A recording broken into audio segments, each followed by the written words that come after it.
Munculnya kabar video syur diduga mirip Zikri Daulay membuat publik ramai membicarakannya. Atas unggahan tersebut, Ayu Aulia mengunggah isu terkait video syur pria mirip Zikri Daulay di akun Instagram pribadinya. Ia mengaku prihatin seraya mempertanyakan kebenarannya.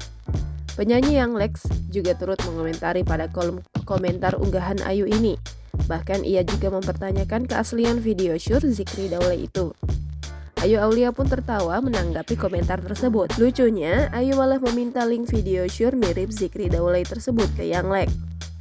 Sebagai informasi, video syur diduga mirip Zikri Daulay mulanya diunggah oleh akun @zonain pada Jumat 23 Desember 2022.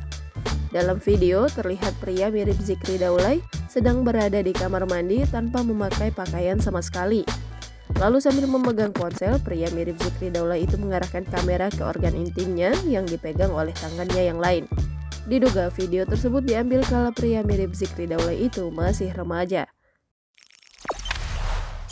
Jangan lupa subscribe, share, komen, dan like ya!